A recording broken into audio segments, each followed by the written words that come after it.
बहुत सारे लोग गरीबी से बहुत दुखी हैं, गरीबी से बहुत परेशान हैं, पैसे की तंगी से परेशान है, पैसे की कमी की वजह से अपनी इच्छाओं को मारना पड़ता है, घुट घुट के जीना पड़ता है। एक अपने आप को एक गलत आस देनी पड़ती है कि भाई अच्छे दिन आएंगे, आज नहीं आएंगे तो कल आएंगे, है ना, जिसको बोलते हैं गलत आशा में। हम गलत आशा में जिए चले जाते हैं और बहुत सालों से ऐसा इस तरीके से हम जी रहे हैं। लोगों का बहुत भ्रम है।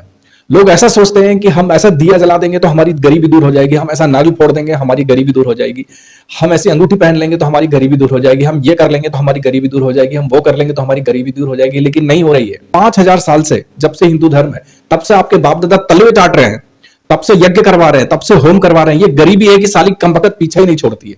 ये साले कैसा यज्ञ कर रहे हैं ये ब्राह्मण, कि आपके परदादा बाप दादाओं की भी यज्ञ करने से, नारियल गाड़ने से, मिर्ची गाड़ने से आपकी गरीबी दूर नहीं हुई, आपके बाप की भी दूर नहीं हुई, आपके परदादा की भी दूर नहीं हुई, और आपकी भी गरीबी दूर नहीं हो रही। तो ये ब्राह्मण साले कैसा जप करवा रहे हैं, ये साले कैसा यज्ञ करवा रहे हैं कि गरीबी दूर नहीं होती। ऐसा तो क्या है साला कि जिसको देखो वो पागलों की तरह आज तांत्रिकों के पीछे, ब्राह्मणों के पीछे, साधु संतों के पीछे कुत्तों की तरह लगे हुए हैं। अरे थोड़ा होश में आओ यार, अकल का इस्तेमाल करो। तुम्हारे बाप दादा, तुम्हारे पुरखे भी गए, तुम्हारे पास अकल नहीं है क्या? तुम क्यों इन कुत्तों के पीछे पीछे भागते हो? ये साले चोर उचक्के हैं साले। ये डरा डरा के, ये साले अनपढ़ लोग, ये डरा डरा के पता नहीं क्या करते हैं। इनके घर में तो झांक के देखो इनके बच्चों की क्या हैसियत है। पता चला किसी ब्राह्मण की बेटी भाग गई है, किसी ब्राह्मण के बेटे ने आत्महत्या कर ली, किसी ब्राह्मण के बाप को कैंसर हो गया, किसी संत का बाप कैंसर से मर गया, किसी संत की मां कैंसर से मर गई, किसी संत के भाई का एक्सीडेंट हो गया। ये साले अपने एक्सीडेंट नहीं रोक सकते, ये अपने अपने घर वालों का साले भविष्य नहीं बदल सकते, बता नहीं सकते। ये आपका पता चला, ये बहुत बड़ा ज्योतिष है। मुझे बाद में पता चला कि उसका बच्चा ही फेल हो गया 10th में, वो अपने बच्चे को भी नहीं पढ़ा पा रहा है और आपका भविष्य बताता रहता है। आप इनके चक्करों में मत पड़ो, इनके चक्करों में जितना पढ़ोगे उतना परेशान हो जाओगे। आजकल तो बड़े बड़े गुरु हो गए, बड़े बड़े लाइफ गुरु अपने आप को जो बोलते हैं, बड़े बड़े मोटिवेशन गुरु जो बोलते हैं, ऐसा लोगों को उल्लू बनाते हैं कि भाई 90% आपकी मेहनत काम करती है, 10% आपका लक काम करता है। तो वो 10% लक के लिए आपको मंदिर में जाके चढ़ावा चढ़ाना पड़ेगा, वो 10% लक के लिए आपको जाकर ब्राह्मण के चरण छू के उससे यज्ञ करवाना पड़ेगा, वो 10% लक के लिए आपको जाके सारी गुलामी करनी पड़ेगी दूसरे मंदिरों में। भगवान किसी को अमीर और किसी को गरीब पैदा नहीं करता है। भगवान ने आपको 2 किडनी दी है, तो भगवान ने अंबानी के बेटे को भी 2 ही किडनी दी है। ऐसा नहीं है कि अदानी या अंबानी के बेटे को 4 किडनी है, उसको भी 2 ही किडनी है। देखिए, हर आदमी की शारीरिक कैपेसिटी अलग होती है, पहली बात। हर आदमी की मानसिक एबिलिटी यानी कि कैपेसिटी अलग होती है।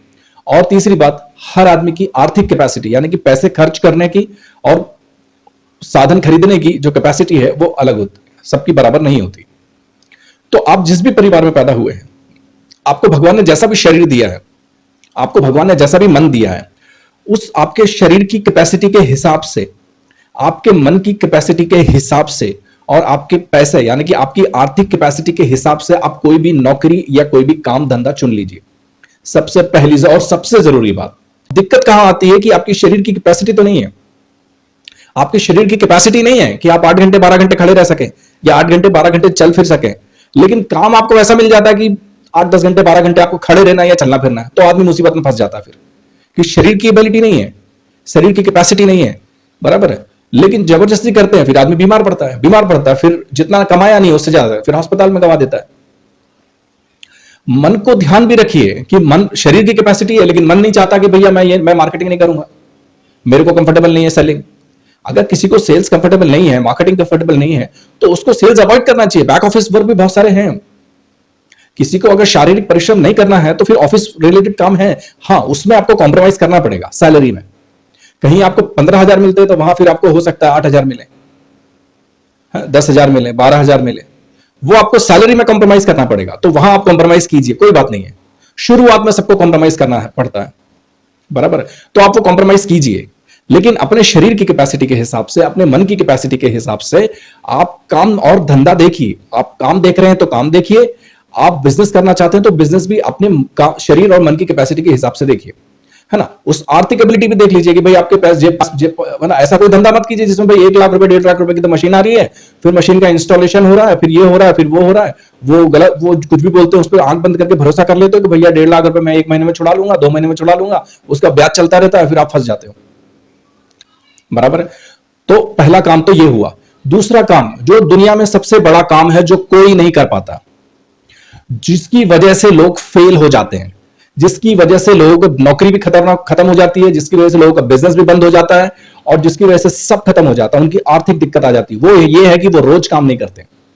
लोग बहाना बनाना शुरू कर देते हैं कि भाई मेरी मौसी है, मुझे उसके पास जाना पड़ेगा, मेरा फूफा है उसके पास मुझे जाना पड़ता है, मेरी चाची है उसके पास जाना पड़ेगा, मेरा भाई है मेरे उसके पास जाना पड़ेगा, है ना, ये है उसके पास जाना पड़ेगा, वो है उसके पास जाना पड़ेगा, ऐसा करना पड़ेगा, वैसा करना पड़ेगा। अगर आप नौकरी कर रहे हैं तो बहुत ही ईमानदारी से लगन से नौकरी कीजिए। आप कहीं भी हैं, किसी भी लेवल पर हैं, आप मान लीजिए अगर आप पढ़े लिखे भी नहीं हैं, किसी किसी दुकान में, कपड़े की दुकान में काम करते हैं, परचूरन की दुकान में काम करते हैं, किसी की भी दुकान में काम करते हैं, लेकिन वो काम बहुत ईमानदारी से कीजिए। नौकरी में बिल्कुल छुट्टी मत कीजिए। अगर आप नौकरी पेशा है तो मेरी आपसे हाथ जोड़कर एक विनती है, मेरी बात स्वीकार कर लो। आप मालिक को किसी भी काम के लिए मना नहीं करना। आप दुकान पे काम करते हैं, आप किसी बड़े स्टोर में काम करते हैं, आप किसी मॉल में काम करते हैं, आप बड़े होटल में काम करते हैं, आप कहीं भी काम करते हैं, किसी ऑफिस में काम करते हैं, आप जहां भी काम करते हैं, आपके मालिक ने अगर आपको यह बोला ना कि भाई झाड़ू लगा दे या भाई ये जूते उठा के मेरे को दे दे, तो कोई बात नहीं है यार, उसमें कुछ छोटे नहीं हो जाओगे। आप क्यों छोटा महसूस करते हो? आपकी मम्मी ने, आपके पापा ने जब आप छोटे थे तो आपको आपके जूतों पे पॉलिश करके नहीं दिया। आपकी माँ रोज झाड़ू लगाती है, आपकी पत्नी रोज झाड़ू लगाती है, आपकी बहन रोज झाड़ू लगाती है। क्या वो नौकर हो गई? क्या वो गरीब हो गई? क्या वो छोटी हो गई? ऐसी भावना लेके मत चलो भाई। जब आप मालिक की सारी बातें मान लोगे ना चुपचाप और अच्छे मन से, तो मालिक आप पे प्रसन्न होगा। तुम कोई करोड़पति बाप की औलाद तो नहीं हो कि आप दो चार पैसे जेब में आ गए या दो चार छह सैलरी जेब में आ जाती है तो पता नहीं हवा में उड़ने लग जाते हो।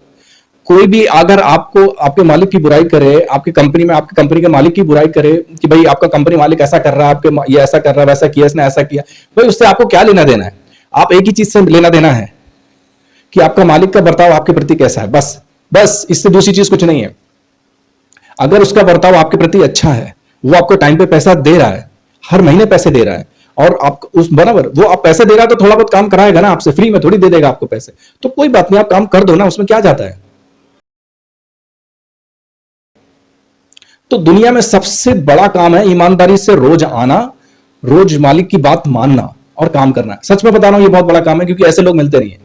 और हर दुकान को, चाहे छोटी से छोटी दुकान हो ना, जहां 3,000 5,000 7,000 10,000 रुपए देके काम करवाते हैं, उसको भी ऐसे आदमी की जरूरत है जो रोज आए, टाइम पर आए और उसका वो जो बोले उसका काम करे। ऐसे लोगों की आज भी कमी है। लोग बोलते हैं भाई 140 करोड़ हो गई, 135 करोड़ हो गई भारत की जनसंख्या, बहुत लेबर है, बहुत लेबर है। लेबर तो बहुत है, पर जो अच्छे लोग हैं ना, अच्छे लोग काम करने के लिए हर जगह अभी भी उनकी कमी है। बहुत सारे लोग गरीबी से बहुत दुखी हैं, गरीबी से बहुत परेशान है, पैसे की तंगी से परेशान है, पैसे की कमी की वजह से अपनी इच्छाओं को मारना पड़ता है, घुट घुट के जीना पड़ता है, एक अपने आप को एक गलत आस देनी पड़ती है कि भाई अच्छे दिन आएंगे, आज नहीं आएंगे तो कल आएंगे, है ना, जिसको बोलते हैं गलत आशा में। हम गलत आशा में जिए चले जाते हैं और बहुत सालों से ऐसा इस तरीके से हम जी रहे हैं, पर वो सही नहीं है। तंगी में, कष्ट में, पैसे की कमी में और पैसे की कमी की वजह से अपनी इच्छाओं को मारना, अपनी जो जरूरत की चीजें हैं उसको भी कम करना, अपने बच्चों को भी तंगी सिखाना, कमी हर तरीके से गुरबज कैसे भी करके, बस कैसे भी करके जिंदगी जीना, वो सही नहीं है। पैसे की तंगी दूर करनी चाहिए, और आपको अगर पैसे की तंगी दूर करनी है तो आपको ही करनी पड़ेगी, कोई ऊपर से कोई भगवान उतर के आपके लिए करने वाला नहीं है। पहले तो ये समझ जाओ ठीक से। लोगों का बहुत भ्रम है, लोग ऐसा सोचते हैं कि हम ऐसा दिया जला देंगे तो हमारी गरीबी दूर हो जाएगी, हम ऐसा नारियल फोड़ देंगे हमारी गरीबी दूर हो जाएगी, हम ऐसी अंगूठी पहन लेंगे तो हमारी गरीबी दूर हो जाएगी, हम ये कर लेंगे तो हमारी गरीबी दूर हो जाएगी, हम वो कर लेंगे तो हमारी गरीबी दूर हो जाएगी। लेकिन नहीं हो रही है, नहीं हो रही है भाई। आप अपने आप को देख लो, ये जो कहानियां जो घूमती है ना सोसाइटी में कि भाई उसने अंगूठी पहनी तो उसकी गरीबी दूर हो गई, कि उसने नारियल गाड़ा तो उसकी गरीबी दूर हो गई, उसने नींबू मिर्ची लगाई तो गरीबी दूर हो गई है, वो फलाने बाबा के पास गया तो उसकी गरीबी दूर हो गई, वो एक ठिकाने एक अलग टाइप के मंदिर में गया तो वहां उसने देवी देवता के लिए कुछ किया तो उसने उसकी गरीबी दूर हो गई। ये सिर्फ और सिर्फ कहानियां हैं भाई साहब, आप बात मान लीजिए। जैसे बच्चों को डराने के लिए कहानियां बनाते थे पहले बचपन में कि भूत आ जाएगा, यहां मत जाना, वहां मत जाना, ये मत करना, वो मत करना। बच्चा जब बड़ा हो जाता पता चलता है कि कोई भूत नहीं होता और वो सब कहानियां झूठी थी। जब आदमी दिमाग से बड़ा हो जाएगा, थोड़ी समझदारी से बड़ा होगा, तब उसको समझ में आ जाएगा कि पैसा कोई भगवान देता नहीं है, क्योंकि भगवान ने पैसा बनाया भी नहीं है। भगवान ने पैसा बनाया ही नहीं है भाई साहब, ये भगवान की प्रकृति में आता ही नहीं है। अगर आप पैसे की तंगी में हैं तो पहले तो ठीक से समझ लीजिए कि आपको खुद को मेहनत करके पैसे कमाने पड़ेंगे, दूसरा कुछ कमाने वाला नहीं है। हम जो शॉर्टकट रास्ता देखते हैं ना कि भाई ऐसे हो जाए वैसे हो जाए काम, क्या पता 2% 5% ऐसा लक काम कर जाए। आजकल तो बड़े बड़े गुरु हो गए, बड़े बड़े लाइफ गुरु अपने आप को जो बोलते हैं, बड़े बड़े मोटिवेशन गुरु जो बोलते हैं, ऐसा लोगों को उल्लू बनाते हैं कि भाई 90% आपकी मेहनत काम करती है, 10% आपका लक काम करता है। तो वो 10% लक के लिए आपको मंदिर में जाके चढ़ावा चढ़ाना पड़ेगा, वो 10% लक के लिए आपको जाकर ब्राह्मण के चरण छू के उससे यज्ञ करवाना पड़ेगा, वो 10% लक के लिए आपको जाके सारी गुलामी करनी पड़ेगी, दूसरे मंदिरों में, मस्जिदों में, गिरजाघरों में आपको जाके वो पंडितों के, ब्राह्मणों के तलवे चाटने पड़ेंगे, उन साधु संतों के तलवे चाटने पड़ेंगे, वो 10% लक के लिए, क्योंकि वो साले दलाल हैं, वो दलाल हैं साले। उनके पास भगवान 2 किलो ज्यादा है, क्योंकि आपके पास तो कम है 2 किलो भगवान, है ना। आपके पास भी 2 किलो भगवान कम था, आपके परदादा के पास भी 2 किलो भगवान कम था, और आपके पूरे खानदान में पता नहीं 5000 साल से, जब से हिंदू धर्म है तब से आपके बाप दादा तलवे चाट रहे हैं, तब से यज्ञ करवा रहे हैं, तब से होम करवा रहे हैं। ये गरीबी है कि साली कम वक्त पीछा ही नहीं छोड़ती है। ये साले कैसा यज्ञ कर रहे हैं ये ब्राह्मण, कि आपके परदादा बाप दादाओं की भी यज्ञ करने से, नारियल गाड़ने से, मिर्ची गाड़ने से आपकी गरीबी दूर नहीं हुई, आपके बाप की भी दूर नहीं हुई, आपके परदादा की भी दूर नहीं हुई, और आपकी भी गरीबी दूर नहीं हो रही। तो ये ब्राह्मण साले कैसा जप करवा रहे हैं, ये साले कैसा यज्ञ करवा रहे हैं कि गरीबी दूर नहीं होती। ऐसा तो क्या है साला कि जिसको देखो वो पागलों की तरह आज तांत्रिकों के पीछे, ब्राह्मणों के पीछे, साधु संतों के पीछे कुत्तों की तरह लगे हुए हैं। अरे थोड़ा होश में आओ यार, अकल का इस्तेमाल करो। तुम्हारे बाप दादा, तुम्हारे पुरखे भी गरीब है साले, तुम्हारे पास अकल नहीं है क्या? तुम क्यों इन कुत्तों के पीछे पीछे भागते हो? ये साले चोर उचक्के हैं साले। ये डरा डरा के, ये साले अनपढ़ लोग, ये डरा डरा के पता नहीं क्या करते हैं। इनके घर में तो झांक के देखो, इनके बच्चों की क्या हैसियत है। पता चला किसी ब्राह्मण की बेटी भाग गई है, किसी ब्राह्मण के बेटे ने आत्महत्या कर ली, किसी ब्राह्मण के बाप को कैंसर हो गया, किसी संत का बाप कैंसर से मर गया, किसी संत की मां कैंसर से मर गई, किसी संत के भाई का एक्सीडेंट हो गया। ये साले अपने एक्सीडेंट नहीं रोक सकते, ये अपने घर वालों का साले भविष्य नहीं बदल सकते, बता नहीं सकते। ये आपका पता चला, ये बहुत बड़ा ज्योतिष है, मुझे बाद में पता चला कि उसका बच्चा ही फेल हो गया 10th में, वो अपने बच्चे को भी नहीं पढ़ा पा रहा है, और आपका भविष्य बताता रहता है। आप इनके चक्करों में मत पड़ो, इनके चक्करों में जितना पड़ोगे उतना परेशान हो जाओगे। आपकी जिंदगी भी जा रही है, आपका पैसा भी जा रहा है, आपका समय भी जा रहा है। पहली बात ठीक से समझ लीजिए, प्रकृति में भगवान ने क्या बनाया है? भगवान ने नीम का पेड़ बनाया है, भगवान ने मनुष्य का शरीर बनाया है, भगवान ने पानी बनाया है, भगवान ने पृथ्वी बनाई है, भगवान ने सूर्य बनाया है। ये सब भगवान ने बनाया है। भगवान किसी को अमीर और किसी को गरीब पैदा नहीं करता है। भगवान ने आपको 2 किडनी दी है, तो भगवान ने अंबानी के बेटे को भी 2 ही किडनी दी है। ऐसा नहीं है कि अदानी या अंबानी के बेटे को 4 किडनी है, उसको भी 2 ही किडनी है, उसको भी 2 ही आंखें दी है भगवान ने। ठीक है, आपको भी 2 ही आंखें हैं। ऐसा नहीं है कि भाई कोई बहुत दुनिया का सबसे बड़ा मतलब ये करोड़पति आदमी है, दुनिया का सबसे रईस आदमी, उसके पास 4 आंखें हैं, नहीं, उसके पास भी 2 ही आंखें दी हैं भगवान ने। उसके शरीर में भगवान ने 2 ही आंखें दी हैं। आप ये ठीक से क्यों दृढ़ नहीं कर रहे हो? आप मन में ठीक से सोच नहीं रहे हो। मैं आपको बताना चाहता हूं कि प्रकृति में भगवान आपके साथ पूरा का पूरा साथ देता है। जितना आपके साथ भगवान है उतना ही सबके साथ है भगवान। किसी के पास भगवान कम नहीं है, 1 ग्राम क्या, आधा ग्राम भी कम नहीं है। कोई बोले कि हम मंदिर में किसी पत्थर की मूर्ति के पास बैठते हैं तो हमारे पास 2 किलो भगवान ज्यादा है, वो आपको सिर्फ उल्लू बना रहा है। किसी भी पत्थर के पास 2 भगवान ज्यादा नहीं है, 2 किलो भगवान ज्यादा नहीं हो सकते। आप उस पत्थर से भगवान की शिवलिंग बना लें, चाहे भगवान की कोई मूर्ति बना लें, उससे उसमें भगवान ज्यादा नहीं आ जाते। ये सब बातें फालतू की बातें हैं। ठीक है, तो आप मन में दृढ़ निश्चय कर लीजिए कि प्रकृति में भगवान कभी भी किसी के साथ अन्याय नहीं करता है ना। तो अंबानी के बेटे के पास 2 किडनी है, एक गरीब से गरीब, भिखारी से भिखारी बराबर है। एक मैं कह रहा हूं कि गंदी नाली के पास में जो पैदा हुआ है कोई लड़का भिखारी का, उसके पास भी 2 ही किडनी है। अंबानी के बेटे के पास 2 आंखें हैं, तो एक झोपड़ी में या गंदी नाली में या गटर के पास में जो बच्चा पैदा हुआ है गरीब का, उसके पास भी 2 ही आंखें हैं, और भगवान ने दोनों आंखें सही दी हैं। भगवान कभी भी किसी के साथ नाइंसाफी नहीं करता है। उसके पास 2 हाथ है तो इसके पास भी 2 हाथ है, उसके पास 2 पांव है तो इसके पास भी 2 पांव है, उसके पास सोचने के लिए मन है तो इसके पास भी सोचने के लिए मन है। भगवान ने जितना पेट बनाया है उससे ज्यादा कोई खा नहीं सकता है। जिसका जितना पेट बनाया है, मान लो भगवान ने अगर आपका पेट 4 रोटी का बनाया है तो आप 5वीं रोटी नहीं खा सकते हो। आप करोड़पति हो ना, तो आपके बाप की हैसियत नहीं है कि आप 5वीं रोटी खा लो। ये भगवान की ताकत है, और वो किसी के पास ज्यादा नहीं है और किसी के पास कम भी नहीं है। ये भ्रम फैलाया गया है मार्केट में, समाज में। ये भ्रम इस तरीके से फैला दिया गया है कि भगवान किसी के पास ज्यादा होता है और किसी के पास कम होता है। इसीलिए दूसरे के पांव छूते हैं ना। दूसरे के पांव छूने का क्या मतलब है? खासकर साधु संतों का और ब्राह्मणों के पांव क्यों छूते हैं? उसके पास भाई भगवान ज्यादा है, नहीं तो भगवान रुष्ट हो जाएगा। इन सब फालतू की बातों पे ध्यान देने से अच्छा है कि आप 3-4 चीजें मैं बताता हूं आपको, वो आप कर लीजिए। आपकी गरीबी निश्चित रूप से दूर हो जाएगी। देखिए, हर आदमी की शारीरिक कैपेसिटी अलग होती है, पहली बात। हर आदमी की मानसिक एबिलिटी यानी कि कैपेसिटी अलग होती है। और तीसरी बात, हर आदमी की आर्थिक कैपेसिटी यानी कि पैसे खर्च करने की और साधन खरीदने की जो कैपेसिटी है वो अलग होती है, सबकी बराबर नहीं होती।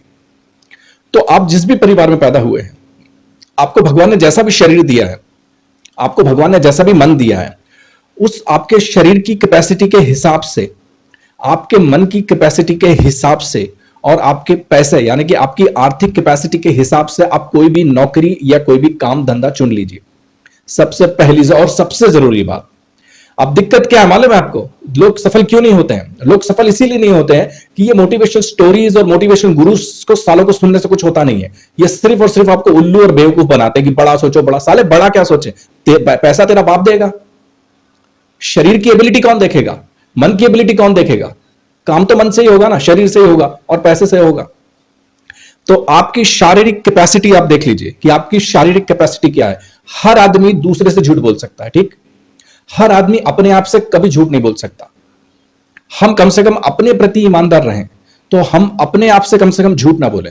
तो आप अपने आप की शरीर की कैपेसिटी जो है वो आप जांच लीजिए कि भाई मेरी शारीरिक कैपेसिटी ये है, बराबर है। मेरी मन की कैपेसिटी क्या है, मैं कितने घंटे काम कर सकता हूं, कितने घंटे पढ़ सकता हूं, वो अपने आप से पूछ लीजिए। आप अपने मन से पूछ लीजिए कि भैया तू कितने घंटे पढ़ सकता है रोज, या तू रोज कितने घंटे काम कर सकता है बता, क्योंकि साल भर करना है, पूरी जिंदगी करना है। तो मन बताएगा कि भाई मैं तो 6 घंटे कर सकता हूं या 8 घंटे से ज्यादा नहीं कर सकता हूं। मैं खड़ा हुआ ऐसा काम नहीं कर सकता हूं, अगर बैठे वाला कुछ काम होगा तो मैं कर सकता हूं। मैं ऐसे काम नहीं कर सकता हूं, मैं चलने फिरने वाला काम नहीं कर सकता हूं, मैं ऑफिस में बैठे वाला काम कर सकता हूं। या कुछ लोगों की शरीर की एबिलिटी होती है, मन की भी शक्ति होती है, तो बोलते हैं हाँ भाई मैं मार्केटिंग वाला जैसा कुछ काम कर सकता हूं जिसमें शरीर से भी चल सकते हैं, मन से भी चल सकते हैं। तो आपकी शारीरिक कैपेसिटी जो है उसको आप जांच लीजिए। आपकी मानसिक कैपेसिटी जो है वो अपने आप के साथ पहचान के अकेले में आप जांच लीजिए और उसके हिसाब से आप एक नौकरी या धंधा चुनिए। अब दिक्कत कहां आती है कि आपकी शरीर की कैपेसिटी तो नहीं है।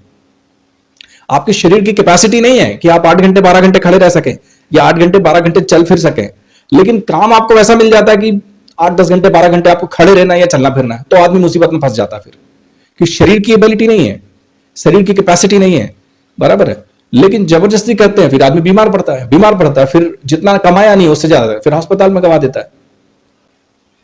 मन को ध्यान भी रखिए कि मन शरीर की कैपेसिटी है लेकिन मन नहीं चाहता कि भैया मैं मार्केटिंग नहीं करूंगा, मेरे को कंफर्टेबल नहीं है सेलिंग।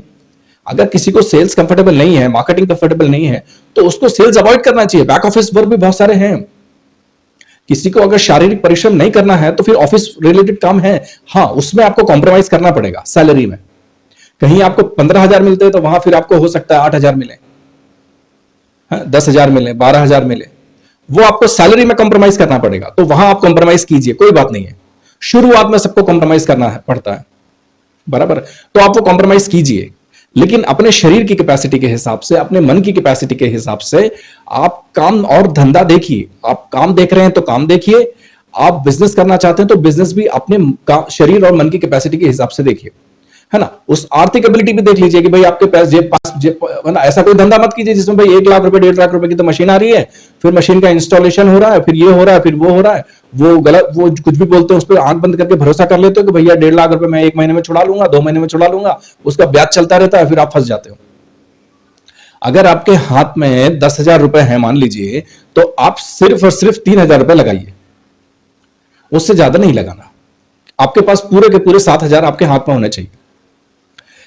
कहने का मतलब ये है कि जितना पैसा आपके पास है कि पूरा का पूरा जबरदस्ती झोंक देना नहीं चाहिए। लोग बोलते हैं कि रिस्क लो, रिस्क लो, रिस्क लो, जितना ज्यादा रिस्क उतना ज्यादा प्रॉफिट, जितना ज्यादा रिस्क जितना ज्यादा प्रॉफिट। आपको उल्लू बना रहे हैं भाई साहब, आपकी जेब से पैसा खाली कर रहे हैं और आपको मुसीबत में डालना उनमें उनको मजा आ रहा है। समझ रहे हो आप? मैं ये कह रहा हूं, अगर आपके पास 100 रुपए हैं तो आप 30 रुपए खर्च कीजिए, बाकी 70 रुपए आप बचा के रखिए। आपके ही काम आएंगे, आपके घर के काम आएंगे, आपके दूसरे काम आएंगे। आपको थोड़ा अनुभव लेना पड़ेगा, 2 से 3 साल का। अगर आपको अनुभव नहीं है तो आप जो भी बिजनेस कर रहे हैं, अगर आप बिजनेस में हैं, बिजनेस कर रहे हैं, तो आपको कम से कम 3 साल, कम से कम 3 साल का अनुभव चाहिए। कम से कम बता रहा हूं, ऐसे तो 5 साल 7 साल कम से कम चाहिए होता है। लेकिन चलो, अगर आप बहुत ज्यादा ब्रिलियंट है, आप एक्सीलेंट है दिमाग से, आप बहुत ज्यादा, आपकी सीखने की शक्ति बहुत ज्यादा है, आप जल्दी सीख सकते हैं, you are an excellent learner जिसको बोलते हैं, तो आप कम से कम 30 साल किसी कंपनी में काम कीजिए और पूरा का पूरा देख लीजिए किस तरीके से काम होता है, क्या कैसे कहां से रॉ मटेरियल परचेज करते हैं, मैन्युफैक्चरिंग कैसे होती है, पैकिंग कैसे होती है, मार्केटिंग कैसे होती है, लाइसेंस कहां से लेना पड़ता है, लाइसेंस वाले एजेंट कौन होते हैं, उनको कितना पैसा देना पड़ता है, ये सब होता है, ये सब जान लीजिए। बराबर है? तो पहला काम तो ये हुआ। दूसरा काम, जो दुनिया में सबसे बड़ा काम है, जो कोई नहीं कर पाता, जिसकी वजह से लोग फेल हो जाते हैं, जिसकी वजह से लोगों की नौकरी भी खत्म हो जाती है, जिसकी वजह से लोगों का बिजनेस भी बंद हो जाता है और जिसकी वजह से सब खत्म हो जाता है, उनकी आर्थिक दिक्कत आ जाती है, वो ये है कि वो रोज काम नहीं करते। लोग बहाना बनाना शुरू कर देते हैं कि भाई मेरी मौसी है, मुझे उसके पास जाना पड़ेगा, मेरा फूफा है, उसके पास मुझे जाना पड़ता है, मेरी चाची है, उसके पास जाना पड़ेगा, मेरा भाई है, मेरे उसके पास जाना पड़ेगा, है ना, ये है उसके पास जाना पड़ेगा, वो है उसके पास जाना पड़ेगा, ऐसा करना पड़ेगा, वैसा करना पड़ेगा। अगर आप नौकरी कर रहे हैं तो बहुत ही ईमानदारी से, लगन से नौकरी कीजिए। आप कहीं भी हैं, किसी भी लेवल पर हैं, आप मान लीजिए अगर आप पढ़े लिखे भी नहीं हैं, किसी दुकान में, कपड़े की दुकान में काम करते हैं, परचूरन की दुकान में काम करते हैं, किसी की भी दुकान में काम करते हैं, लेकिन वो काम बहुत ईमानदारी से कीजिए। नौकरी में बिल्कुल छुट्टी मत कीजिए। छुट्टी बस 2 ही तरीके से छुट्टी होनी चाहिए। एक तो तब छुट्टी होनी चाहिए जब आपकी तबीयत खराब हो, या आपके घर वालों में किसी, आपके इमीडिएट फैमिली, यानी कि आपके मम्मी पापा भाई बहन, या फिर आपकी पत्नी या आपके बच्चा की तबीयत खराब हो, तो चलो वो जरूरी है, छुट्टी वो लेनी चाहिए, वो छुट्टी आप लीजिए, वो जरूरी है, वो लेनी चाहिए। या फिर अगर कहीं किसी की डेथ हो गई है तो भाई डेथ में तो जाना पड़ता है भाई, ठीक है। बाकी आप मत लीजिए छुट्टी। पता चला शिमला घूमने जा रहे हैं, वो कहीं मनाली घूमने जा रहे हैं भाई, ऊटी घूमने जा रहे हैं, क्यों घूमने जा रहे हो अभी, है ना, घूमने अभी क्यों जा रहे हो? पहले थोड़ा काम कर लो ना। मालिक को बताओ कि मैं ईमानदार हूं, मैं ईमानदारी से काम करता हूं। उसको समझ में आ जाना चाहिए कि ये बंदा जो है ना, ये लड़का जो है, या ये जो लड़की है, ये रोज टाइम पे आती है, बिल्कुल लेट नहीं होना, रोज टाइम पे आती है, रोज टाइम पर जाती है। और मालिक किसी भी काम को बोले मना मत करना, मेहरबानी करके आपसे हाथ जोड़ता हूं। अगर आप नौकरी पेशा है तो मेरी आपसे हाथ जोड़कर एक विनती है, मेरी बात स्वीकार कर लो। आप मालिक को किसी भी काम के लिए मना नहीं करना। आप दुकान पे काम करते हैं, आप किसी बड़े स्टोर में काम करते हैं, आप किसी मॉल में काम करते हैं, आप बड़े होटल में काम करते हैं, आप कहीं भी काम करते हैं, किसी ऑफिस में काम करते हैं, आप जहां भी काम करते हैं, आपके मालिक ने अगर आपको यह बोला ना कि भाई झाड़ू लगा दे, या भाई ये जूते उठा के मेरे को दे दे, तो कोई बात नहीं है यार, उसमें कुछ छोटे नहीं हो जाओगे। आप क्यों छोटा महसूस करते हो? आपकी मम्मी ने, आपके पापा ने जब आप छोटे थे तो आपको आपके जूतों पे पॉलिश करके नहीं दिया। आपकी माँ रोज झाड़ू लगाती है, आपकी पत्नी रोज झाड़ू लगाती है, आपकी बहन रोज झाड़ू लगाती है। क्या वो नौकर हो गई? क्या वो गरीब हो गई? क्या वो छोटी हो गई? ऐसी भावना लेके मत चलो भाई। जब आप मालिक की सारी बातें मान लोगे ना चुपचाप और अच्छे मन से, तो मालिक आप पे प्रसन्न होगा। उसको पता चलेगा कि एक तो ये लड़का ईमानदार है, रोज आता है, टाइम पर आता है, टाइम पे जाता है। मैं जो बोलता हूं वो सारे काम कर देता है, कभी किसी काम के लिए मना नहीं करता। देखो, तुरंत उसके मन में नहीं आएगा, लेकिन 3 महीने 6 महीने 1 साल जाने के बाद उसको तुरंत ख्याल में आएगा। तुरंत उसके ख्याल में आ जाएगा उसके मन में कि यार ये लड़का रोज टाइम पे आता है और टाइम पे जाता है, मेरी बात मानता है, आपको इंक्रीमेंट भी ज्यादा मिलेगा। फिर अगर आप छोड़ के जाने लगोगे ना उस दुकान से या उस ऑफिस से, या कोई भी काम हो आपका, आप चाहे छोटा काम कर रहे हो चाहे आपका हाईटेक काम हो। कुछ लोग क्या होता है कि वो आईटी वगैरह में काम करते हैं, या कॉल सेंटर्स में काम करते हैं, या दूसरे बैक ऑफिस में काम करते हैं, तो अपने आप कैसे समझते हैं कि भाई हम बहुत बड़े हैं। तुम बड़े नहीं हो यार, तुम हो तो नौकर ही ना, गुलाम आदमी हो। बराबर है? तो जो नौकर है, जो गुलाम है, उसको ईमानदारी से काम करना चाहिए, लगन से काम करना चाहिए, और तुम अपनी हैसियत में रहो। तुम कोई करोड़पति बाप की औलाद तो नहीं हो कि अब 2-4 पैसे जेब में आ गए या 2-4 6 सैलरी जेब में आ जाती है तो पता नहीं हवा में उड़ने लग जाते हो। कोई भी अगर आपको आपके मालिक की बुराई करे, आपकी कंपनी में आपकी कंपनी के मालिक की बुराई करे कि भाई आपका कंपनी मालिक ऐसा कर रहा है, आपके ये ऐसा कर रहा है, वैसा किया, इसने ऐसा किया, भाई उससे आपको क्या लेना देना है? आप एक ही चीज से लेना देना है कि आपका मालिक का बर्ताव आपके प्रति कैसा है, बस बस, इससे दूसरी चीज कुछ नहीं है। अगर उसका बर्ताव आपके प्रति अच्छा है, वो आपको टाइम पे पैसा दे रहा है, हर महीने पैसे दे रहा है, और आप उस बराबर वो आप पैसे दे रहा है तो थोड़ा बहुत काम कराएगा ना आपसे, फ्री में थोड़ी दे देगा आपको पैसे, तो कोई बात नहीं, आप काम कर दो ना, उसमें क्या जाता है। मैं आपको सही बात बता रहा हूं, सही राह दिखा रहा हूं। आप 50 वीडियो उठा के देख लेना यूट्यूब में, आपको लोग यही बोलेंगे कि भाई आपको ऐसा बोला नौकरी छोड़ दो, वैसा बोला नौकरी छोड़ दो, ये कर दो वो कर दो, ऐसा आप खुद का धंधा करेंगे। आपको पता है कितनी मगजमारी है आजकल, कितना स्ट्रेस आ जाएगा दिमाग में, आपकी पूरी की पूरी फैमिली, आपकी पूरी की पूरी लाइफ टेंशन में आ जाएगी। आप जहां हो वहां सही से काम करते रहो, वहीं आपका इंक्रीमेंट हो जाएगा। वो जिस आदमी के साथ काम कर रहे हो कोई पत्थर थोड़ी है यार। तो दुनिया में सबसे बड़ा काम है ईमानदारी से रोज आना, रोज मालिक की बात मानना और काम करना। सच में बता रहा हूं, ये बहुत बड़ा काम है, क्योंकि ऐसे लोग मिलते नहीं है। और हर दुकान को, चाहे छोटी से छोटी दुकान हो ना, जहां 3,000 5,000 7,000 10,000 रुपए देके काम करवाते हैं, उसको भी ऐसे आदमी की जरूरत है जो रोज आए, टाइम पर आए और उसका वो जो बोले उसका काम करे। ऐसे लोगों की आज भी कमी है। लोग बोलते हैं भाई 140 करोड़ हो गई, 135 करोड़ हो गई भारत की जनसंख्या, बहुत लेबर है, बहुत लेबर है, लेबर तो बहुत है, पर जो अच्छे लोग हैं ना, अच्छे लोग काम करने के लिए हर जगह अभी भी उनकी कमी है। एक तो ईमानदार लोगों की कमी है। ईमानदार इन द सेंस, मैं ये नहीं कह रहा हूं कि आपकी नीयत में खोट है, मैं नीयत में खोट की बात नहीं कर रहा हूं, मैं कह रहा हूं रोज टाइम पे नहीं आते, रोज काम पे नहीं आते, और रोज काम पे नहीं करते, रोज काम नहीं करते। और अगर रोज आते हैं तो फिर जो मालिक बोलता है वो नहीं करते हैं। ये दिक्कत है ना, ये बहुत बड़ी दिक्कत वाली बात है। तो जो मालिक बोलता है वो आप करो, उससे आप छोटे नहीं हो जाओगे यार। आपकी मां कैसे छोटी हो गई बताओ? एक प्रेम भाव अगर आप अपना मानोगे तो देखो सब कुछ कर सकोगे उसके लिए। उसकी ऑफिस में, उसकी उसकी दुकान में झाड़ू लगाने में भी आपको दिक्कत नहीं आएगी। अपना नहीं मानोगे ना तो फिर भाई फिर तो हर सेकंड में आपकी दुश्मनी शुरू है। फिर तो दुनिया में हर आदमी मतलब ही है। देखने का भाव ना, आपका नजरिया अगर बदल जाएगा ना तो पूरी दुनिया बदल जाएगी, है ना। और ये बहुत चीज सबसे इंपॉर्टेंट थी, ये चीज सबसे ज्यादा इंपॉर्टेंट है। तो जिंदगी बहुत आसान है, जिंदगी बहुत सरल है। आप ज्ञान सहित कर्म कीजिए, आप 100% सक्सेसफुल हो जाएंगे। धन्यवाद।